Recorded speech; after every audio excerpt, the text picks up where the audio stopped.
Personal Prophetic Dream, April 23rd, 2025, Part 2. So it's basically the rest of this interpretation. I feel like the Lord is telling me to give it to you guys. For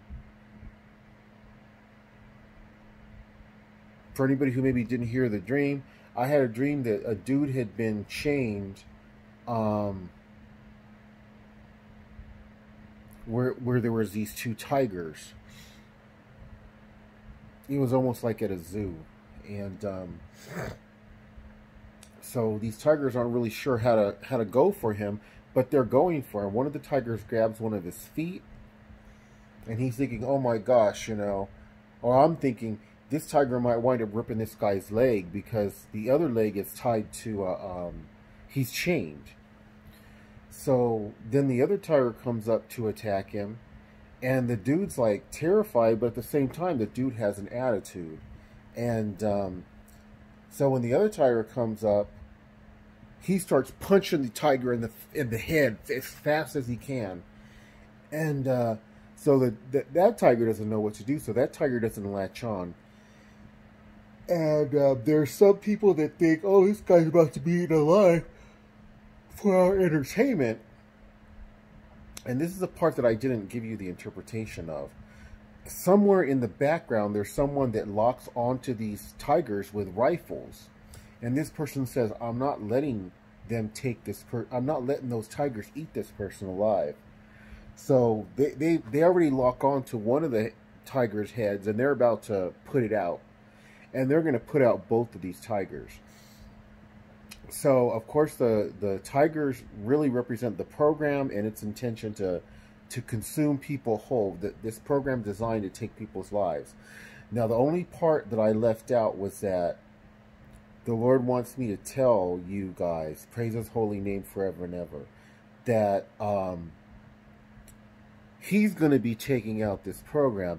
And this goes in line with a prophetic word God had given me before, which was that God is going to bring this program to a screeching halt.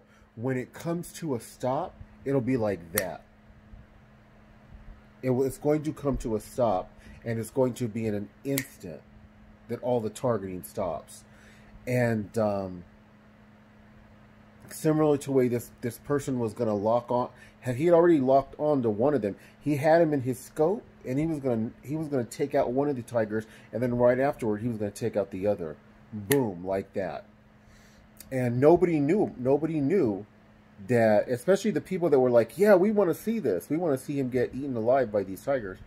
They didn't realize, oh yeah, no, it's not going to happen, that somebody had already locked on. So the Lord had given me a vision about what's going to happen to this program. And so I'm going to tell you that vision again. So in this vision, God gave me this vision every day for months. I don't even know how long. I was so fed up with the vision. Forgive me, Lord, because I didn't realize it was a vision at the time. Another guy that God has given prophetic gifts to, the Lord told me to listen to this guy. When I told this guy this image I kept having, this fantasy, he's like, that's from the Lord. That's the Lord telling you what's going to happen with this program. I just thought it was me being bitter, because at the time I was very bitter against the agents. I was very bitter against the program. But all these government workers show up, right? They show up in these big, large white vans. And these vans are like 15-seaters. And I think that's what, yeah, I think they're 15-seaters. And each van is accompanied by one sheriff's vehicle, and the sheriff's vehicle has only one sheriff in it that's guarding all of these people. And the reason why they were using these sheriffs so sparingly, by the way, was because they would not use law enforcement that's participating in the program. And so these government workers, I'm standing at the corner of this building I used to live at, and I'm looking up and down the street. I can see one is parked across the street from my complex. There's 18 little studios in my complex. I look up the street. There's another van, And I look up the other street, there's another van. And they do all of this like simultaneously. All these government workers with all these credentials either hanging from a necklace keychain on their neck, or from some of them have, a few of them have them pinned. They're just like what you would expect to see of government workers when they go in and outside of a government building. They have to have all these credentials and stuff they got to scan to get in the door and that kind of stuff, or to scan to like use the elevator to get in. So they all have like about 4 different things that show what their qualifications. They all get out of their vans simultaneously. Almost all of them are either carrying a clipboard with lots of paperwork, or they're carrying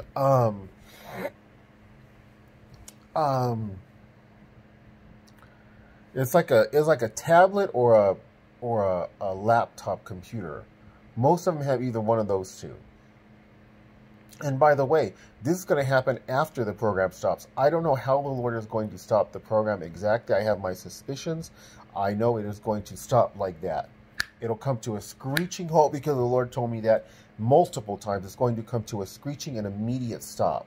And this, what I'm telling you now in this vision, is going to happen afterwards. So, all 3 vans pull up at the same time. They're covering essentially a section of a neighborhood. All these people get out of their vans.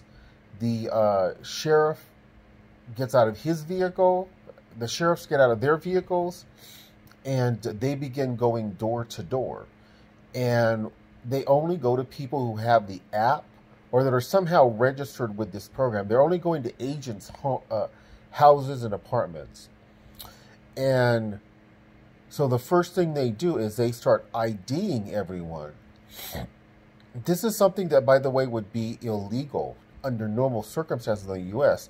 Law enforcement can't just ask for your ID. There may be a few, like, I think they call them stop and frisk states, where if the officer has a suspicion that you might be doing something, they can ask for your ID. But most states, they cannot do that. It's illegal. They can only ask for your ID if someone said, a guy wearing, you know, a blue shirt, he's about 5'10", you know, he's got red hair, he just robbed a building. And let's say you literally have a blue, if you fit that description and you're in that area, only then can they really stop you, because they have a reasonable suspicion. But that's it. They have to have a reasonable suspicion, articulable suspicion. Anyway, but that wasn't the case. They were, I guess this was the case in a sense, because they were going to every agent's house or apartment. They ID'd them. They took their IDs and they scanned their IDs. So they checked their IDs against their database. And I think they were even like sliding their IDs or whatever. And they were IDing all these people. They then told them that they are no longer allowed to travel. And they said, you are no longer allowed to leave the city that you live in without permission. I believe they told them, unless you work outside of your city, then you can leave your city. But they said, even then, you have to notify them and get permission first. And that in most cases, they would grant them permission, and they would no longer require them to report that they're leaving the city to go to work. And that would be basically the only exception. They told them, you may not leave the state that you live in without permission. They told them, if you do leave the state that you live in without permission, that we will know about it regardless, because we are monitoring you at all times. And we know where you are at all times. But if you let us know in advance, you are going to save yourself a bunch of problems. And towards the end, I saw them taking out a chief handler. They had him handcuffed to the front of his body. I do not know if it was law enforcement that handcuffed him, or if it was these people that appeared to be government workers. They were semi-professionally dressed like office workers. what I do know in the vision is that it was these office workers that were walking him away to the van. And when the van pulled out, in the vision, the Lord placed me where I could see the other two vans. I could see the other two vans were walking, again, a chief handler, someone who was higher up of these agents.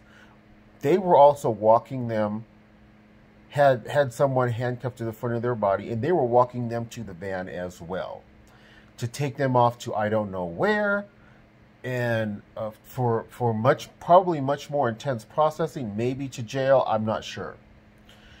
What I do know is that they put up no resistance. The chief handlers put up no resistance. All the other agents put up no resistance. Everyone answered their door. Everyone gave the ID. When the ones that they chose to take away handcuffed, they showed no resistance. They walked them away, and the sheriff, at times the sheriff looked bored. He would stand a distance away, maybe across the street, and as they were going door to door, he would try to keep as many of them within his vision as possible. He would try to keep all 6 or 7 of them within eyesight. And everyone knew they had the authority to do what they were doing. So everyone submitted, everyone answered their door, everyone gave the ID. They had to sign paperwork basically stating that they understood that they were being surveilled and monitored at all times, that they were complying, they were not going to be traveling. They knew that they were not allowed to leave the city that they lived in without permission, and that they were complying with that. And they all gave the ID. And so at times you would see the sheriff looking at his feet and looking at the grass and whatnot, because everyone submitted.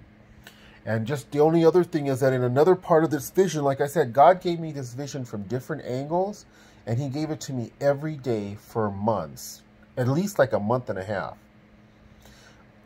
There's a part in the vision where I could hear what was going on, and I knew what was happening, and that these people had the authority to do what they were doing. So I had gone outside, and I offered one of these ladies my ID, and I was like, where do I need to sign? And this lady was so polite and so kind to me that I was like, in my vision, I was surprised. And she told me, "Oh, no, sir." I was about to go jogging, by the way, and that's why I went to hand her my ID. I wanted to get this done and over with so I could go jogging. And the lady said, "Oh, no, man. Oh, no, sir. We don't need your ID. If you were about to go jogging, you're welcome to go jogging. Or if you want to go back to your room and relax, you can do that, sir. Whatever you want to do, you're welcome to do. But we don't need to take your time with this. We don't need to bother you with any of this at all. Thank you so much for offering us your ID. And you have a great day. Thank you so much." She was like so nice. She was so polite and so kind that, like I said, I was surprised. And she would not subject me to that. But then I remember there were 1 or 2 other people where I was living, and they too came out to offer their ID because they knew that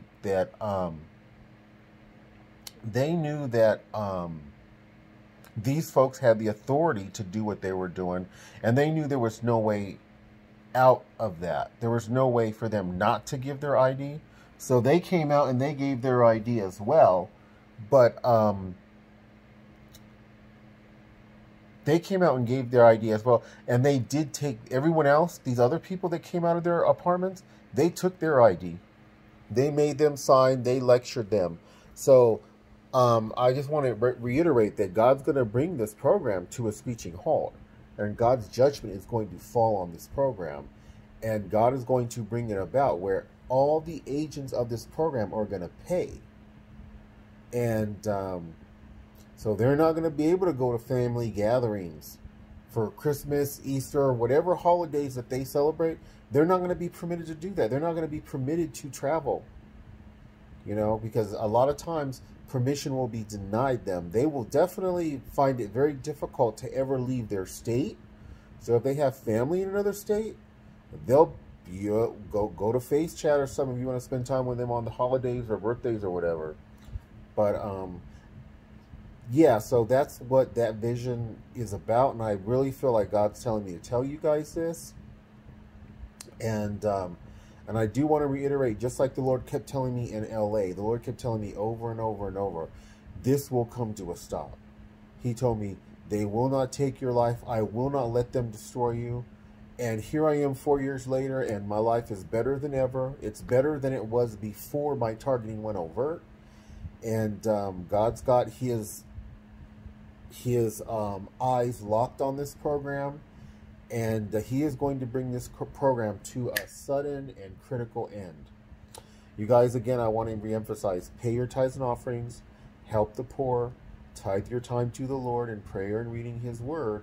And he is going to render this program for you little more than a pathetic joke, just like he does for me. And by the way, in the vision where... or in the dream where dude, which I'm pretty sure the dude was me, even though it wasn't me, maybe it just represents all TIs. When the one tiger that did lock on the dude's feet bit him, the tiger didn't really know what to do, and so it kind of was playing with his foot, and it didn't really just chomp on it to like bite off his foot. And I think that's the case, especially for me and for a lot of TIs like Brian too and others, who are fighters. We may not know how to fight, but we're fighters. The program doesn't really work well when you're a fighter. I wish Brian too would turn to the Lord more than he does. But one of the ways that he does, and I give him props for this, is that he turns to the Lord in praise music. So he's constantly through the Lord. The Lord allows him to constantly break the brain entrainment they do on him. With these DEWs, they're able to do all this stuff, monitor you, essentially monitor your brainwaves remotely using whatever, radio waves, whatever. And you already know they all have these apps on their phone that allow them to turn their phone into a DEW. So he's constantly breaking the brain entrainment, and his targeting has been intense for a lot longer than mine's. And so they don't really know what to do with people who were born again. They don't really know what to do, just like these tigers didn't know what to do. You know, the one tiger was so dumb, he bites on the person's foot, and then he rolls upside down, and he's treating the foot like it's a toy that he doesn't really intend to eat. The other tigers come in and is more serious, but when the dudes just start screaming and cussing and punching it in the head, the tiger's like, whoa, what do I do? So likewise with this program isn't prepared for people who know the Lord and who are protected by the Lord. And so for me, as many times as I've had the police called on me, as many physical altercations as I had been in the first 3 or 4 months of the target, really the first 5 months, as many times as I cussed people out, I cussed them out in the name of Jesus, they weren't prepared for someone who has God protecting them. The mental hospital, they tried to keep me and lock me away in a mental hospital. God got me out. They weren't prepared for someone who's willing to fight back and to fight back fiercely and insanely, and who simultaneously has the Lord protecting them. And you can fight back as much as you want, but this program will just consume you. But this program, like the guy being attacked, he wasn't really being attacked, but who was supposed to be attacked by the tigers, and then he had someone, like I said, off in the bushes. There was someone somewhere who had locked onto one of the tigers, was about to pop it in the head and put it out, and he was going to do the same thing with the other tiger. They're not prepared for this. They're not prepared for someone who has the Lord protecting him, and they're not prepared that this program is going to come to an end. There are all these people watching, and they don't realize their entertainment is about to come to an end. I send my love out to all y'all beautiful born again TIs. God bless.